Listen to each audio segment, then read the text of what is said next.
Hello everyone, નમસ્કાર।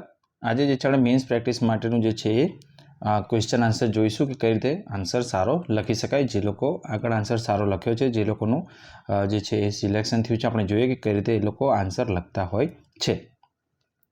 તો જેમ કે આપણે વાત કરીએ કે આપણે એક પ્રદીપ પટેલ કરીને એક આપણા સ્ટુડન્ટ હતા, જેમનો જે છે 120 રેન્ક આવ્યો છે। તેમણે ખાસ શુભેચ્છા અને થેન્ક યુ કહેતો એક મેસેજ કર્યો, વાત થઈ એમની સાથે।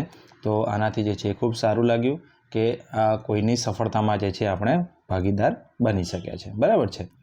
તો મારી અને મારા ટીમ વિશેની જાણકારી છે, ટેલિગ્રામ ગ્રુપ પણ છે આપણું GPSC is the future, link તમને ડિસ્ક્રિપ્શનમાં મળશે, તમે જોડાઈ શકો છો। અને જો તમે મેન્ટરશિપ કરવા માંગતા હોય, જેમ પ્રદીપનું સિલેક્શન થયું એ રીતે 1 to 1, તો ડેલી પ્રેક્ટિસ ક્વેશ્ચન આપવામાં આવશે, બધા સબ્જેક્ટ કવર કરવામાં આવશે અને ઇવેલ્યુએશન તમને કરી આપવામાં આવશે।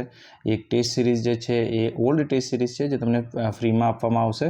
અને જે છે ઇંગ્લિશ અને ગુજરાતીના પણ પેપર જે છે અંદર ઇન્ક્લુડ થશે। તો તમારે ક્લાસ 1 to ડીવાયએસઓન એસટીએમ માટે અને પીએસઆઈ માટે જે છે તમે ખાસ એનો કોન્ટેક્ટ કરી શકો છો। તો સૌપ્રથમ જોઈએ કે કઈ રીતે લખવું જોઈએ। તો ક્વેશ્ચન છે કે શું ભારત અન્ય દેશો માટે ઉપગ્રહ લોન્ચ કરવાનો હબ બની શકે છે? ચર્ચા કરો। તો can India become a hub for launching a satellite for other countries? Discuss. તો આવા ડાયનેમિક ક્વેશ્ચન્સ આજકાલ પૂછાતા હોય છે કે જે તમારે સમજીને વિચારીને લખવા પડે। તો આમાં ઇન્ટ્રોડક્શનમાં શું લખી શકાય કે ભાઈ હાલ સ્પેસ સેક્ટરનું માર્કેટ હશે $600 બિલિયન છે અને ભારતનો હિસ્સો 1%નો છે, કે $600 બિલિયન એક માર્કેટ છે, જેમાં ભારત ખાલી 1% એક જે છે એમાં શેર ધરાવે છે। તો એક સારા ડેટાથી તમે શરૂઆત કરી શકો। પછી સીધું આવી જવાનું કે એમાં પડકારો કયા છે, બરાબર। જો પડકારો કયા છે તો એના વિશે લખી શકાય કે પહેલું શું લખી શકો કે ભાઈ ઈસરો જે છે અત્યારે 4000 કિલો સુધીના સેટેલાઇટને જે છે એ હવામાં મૂકી શકે છે, એટલે હાઈ અર્થ ઓર્બિટ પર। એનાથી વધારેના જે સેટેલાઇટ છે એને મૂકી શકતું નથી। 6000 કિલોને લો અર્થ ઓર્બિટમાં મૂકી શકે છે, એનાથી વધારે એની ક્ષમતા હજુ ડેવલપ નથી થઈ।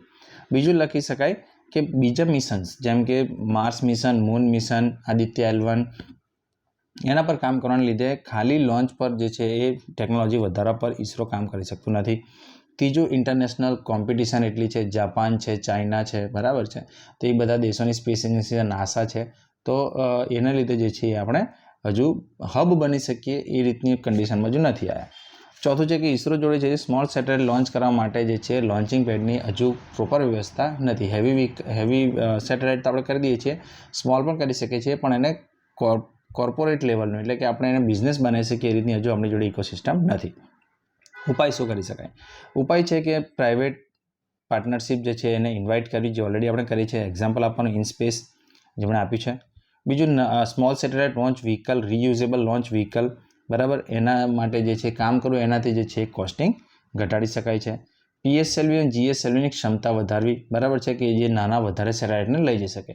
એક હમણાં મને યાદ છે કદાચ આપણે 103 સેટેલાઇટ કદાચ એક સાથે સ્મોલ સેટેલાઇટ એમાં હતા, 103 સેટેલાઇટ લોન્ચ કર્યા હતા, એવું કંઈક ન્યૂઝ હતું, તો એને બી તમે કોટામાં કરી શકો છો। બીજું છે કે ઈસરોએ રિસર્ચ માટે જે બજેટ ફાળવે છે એનો ઉપયોગ કરવો જોઈએ। હજુ પણ જે છે ઘણી વખત બજેટમાં ઘણા જે છે અમાઉન્ટ બાકી રહી જતી હોય છે। બીજું પ્રાઇવેટ કંપનીનો જે છે નોલેજનો ઉપયોગ કરવો જોઈએ, અથવા ઈસરો જે છે પોતાનો એસેટ જે છે એટલે પોતાનો લોન્ચ વ્હીકલ્સ છે, લોન્ચ પેડ્સ છે, પોતાની એક ટેકનોલોજી છે એ આપે અને પ્રાઇવેટ કંપની સાથે કોલાબોરેશનમાં જે છે લોન્ચિંગ કરી શકે। તો આ રીતે તમે કરો તો જે છે તમારું ખૂબ સારું રહે કે ઉપયોગ પ્રભાવથી ભારત ઉપગ્રહ લોન્ચ કરવાનું હબ બની શકે છે અને સેક્ટરમાં હિસ્સો વધશે તો રોકાણ પણ વધશે, બરાબર। ખૂબ સરસ, આ રીતે લખો તો તમને સારા માર્ક મળે। પછીનો એક ક્વેશ્ચન છે કે ભારતના પશ્ચિમ ભાગ કરતાં ઉત્તર અને ઉત્તર પૂર્વના જે વિકાસ છે એનો પ્રમાણ ઓછો છે, એનું કારણ જણાવો અને એનો ઉપાય જણાવો। કે નોર્થ અને નોર્થ ઇસ્ટ ઇન્ડિયાનું development relatively western part of India એટલે કે જે ગુજરાત, મહારાષ્ટ્ર જે છે, કર્ણાટક જે છે, એ બધા કરતાં ઓછું કેમ છે? તો મેં ફરી કીધું કે આ રીતના ક્વેશ્ચનની પ્રેક્ટિસ કરજો, કારણ કે હવે જે છે યુપીએસસી લેવલના ક્વેશ્ચન પૂછાય છે જીપીએસસીમાં, ડીવાયએસઓમાં અને એમાં એસટીએમાં, કે તમે કોઈ જગ્યાએ બેઠો તમને કન્ટેન્ટ નહીં મળે, તમારે એનો ઉપયોગ કરીને બનાવીને લખવું પડશે। તો એની પ્રેક્ટિસ રાખજો કે ભારતમાં થતો વિકાસ દરેક વ્યક્તિને સમાજને અસર કરે છે, કારણ કે આના ઇન્ટ્રોડક્શનમાં તમે આટલું જ લખી શકો। સીધું આવી જવાનું કે ભાઈ ઉત્તર પૂર્વના અને પૂર્વ ભાગમાં વિકાસ ઓછો હોવાના કારણો તો એક તો નક્સલવાદ, બરાબર છે, ત્યાં જે છે યુપી, બિહાર, છત્તીસગઢ, સિક્કિમ, મણિપુરમાં જે છે ચાલે છે। નોર્થ ઇસ્ટના રિજનની વાત કે ત્યાં ઇન્ટરનલ ડિસ્પ્યુટ્સ ચાલે છે, એને લીધે જે છે ડેવલપમેન્ટ ઓછું આવે છે। બીજું રોડ અને રેલ કનેક્ટિવિટી નથી, બરાબર। હાઈ માઉન્ટેન ટેરેન છે, ત્યાં મતલબ જિયોગ્રાફી એવી છે કે પહાડો વધારે છે, એના લીધે જે છે એ કનેક્ટિવિટીનો ઇસ્યુ ઊભો થાય છે. બીજું કે નોર્થ ઇસ્ટમાં અરુણાચલ ને એના માટે વર્લ્ડ બેંક જે છે ઘણી વખત ડિસ્પ્યુટેડ ટેરેટરી કહીને એના માટે ફંડ અલોટ કરતું નથી. બીજું કે ઉત્તર ભારતની જો વાત કરીએ તો એમાં જે છે એ ડેન્સિટી વધારે છે, જેમ કે ઉત્તર પ્રદેશ છે, બિહાર છે, તો એમાં કોઈ પ્લાન માટે જમીન લેવી જે છે એ જલ્દી પોસિબલ થતી નથી. બીજું કે ગંગાનો પ્લેન છે ત્યાં, એને લીધે જે છે પાણીની વ્યવસ્થા સારી છે, તો મેજોરિટી લોકો હજુ પણ જે છે ત્યાં ખેતી ઉપર ફોકસ રાખે છે.